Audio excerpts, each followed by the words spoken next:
अपने रसूख के दम पर भूमाफिया बाज नहीं आ रहे हैं। ऐसा एक मामला नगर निगम वार्ड क्रमांक 18 एवं जोन क्रमांक 17 में अरविंदो हॉस्पिटल के सामने गांव भवरासला का सामने आया है, जहां खसरा नंबर 158 व खसरा नंबर 170 जिस पर सरकारी कांकड़ है, ऐसे जमीन पर भूमाफियाओं की नजरें गड़ी हुई हैं। यहाँ पर पिछले कई वर्षों से 100 से भी अधिक परिवार निवासरत हैं तथा 30 से अधिक दुकानदार भूमाफियाओं के कब्जे से परेशान हैं। व्यापारियों की दुकानों के आगे दादागिरी कर पत्थर लगाने के बाद अब भूमाफिया वर्षों से पट्टे पर रह रहे निवासियों को यहां से उजाड़ने की साजिश रच रहा है, जिसके तहत सरकारी कांकड़ के आसपास की जमीन खरीद ली गई है और यहां पर मॉल बनाने के साथ ही कॉलोनी काटी जा रही है।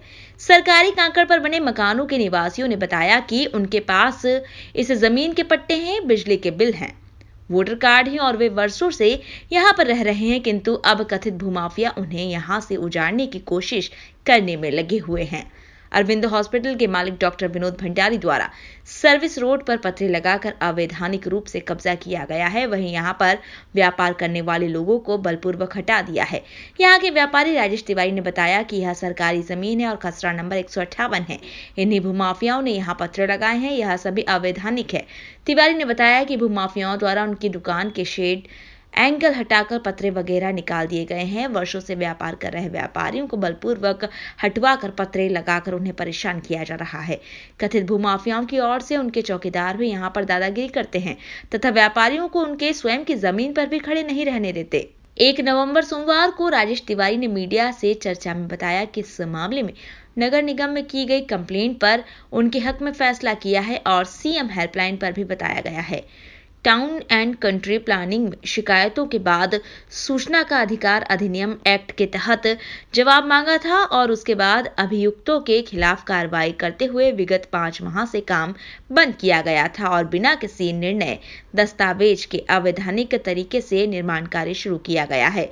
सीमांकन के लिए शुल्क विभाग में जमा कराए गए हैं और सूचना का अधिकार अधिनियम के तहत जवाब मांगा था, लेकिन परिणाम कुल मिलाकर शून्य होने पर केस फाइल किया गया है और माननीय न्यायाधीश के द्वारा नोटिस जारी किया गया है तथा अभियुक्त के द्वारा निरंतर अनुपस्थित रहने पर लेटर जारी किया गया है। आपको बता दें कि अरविंदो हॉस्पिटल के मालिक डॉक्टर विनोद भंडारी पर व्यापम घोटाले का भी आरोप लगा है। ये हमारा जो जमीन संबंधित वाद विवाद चल रहा था, इसमें सर्वसाधारण को सूचित किया जाता है कि मेरी जो संपत्ति है इस पर किसी भी प्रकार का अवैध निर्माण ना किया जाए और इनको सूचना देते हुए मैंने यहाँ पर अपना नोटिस बोर्ड भी लगा रखा है और जो मेरी संपत्ति पे जो इन्होंने तोड़ फोड़ करी है, जो भी निर्माण किया हुआ है उसको ध्यान में रखते हुए मैंने न्यायालय में इस संबंध में प्रकरण दर्ज करवा रखा है आरोपियों के विरुद्ध।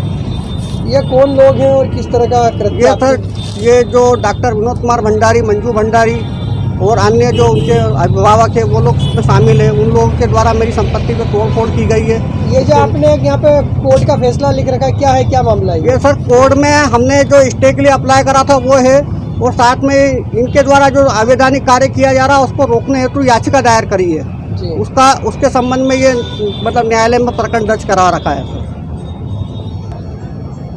आज दिनांक 1 नवंबर 2021 के दिन का ये पेपर है और इसकी ये कटिंग में आज इसकी स्पष्ट रूप से दिखा रहा हूँ कि मेरी संपत्ति पर आज दिनांक को मैं उपस्थित हूँ, मौजूद हूँ और मेरी मौजूदगी को दर्शाते हुए मैंने यहाँ पर ये सूचना नोटिस लगा रखा है कि इस संपत्ति पर किसी भी प्रकार का निर्माण कार्य ना हो। मेरी 29,000 स्क्वायर फीट जमीन है, इसका मैंने इसमें पूरा रजिस्ट्री भी न्यायालय में प्रेषित कर रखी है। इससे टीएनसी डिपार्टमेंट में भी मैंने इसकी सूचना दे रखी है। साथ ही इसकी जो जानकारी मैंने नगर पालिका में भी मेरे पक्ष में फैसला गया है। सीएम हेल्पलाइन का फैसला भी मेरे पक्ष में गया हुआ है। टीएनसी डिपार्टमेंट ने भी मेरी अपील को मंजूर करा है और उन्होंने इनका काम बंद करवाने का नोटिस उनको जारी करा था। उसके पश्चात भी इन लोगों ने जो यहाँ पर तोड़ फोड़ करी है और जो मेरे इसमें नुकसान पहुँचाया है, मेरी चद्दरें वगैरह जो डैमेज करी है, उसका मैंने न्यायालय में प्रकरण दर्ज करवा रखा है।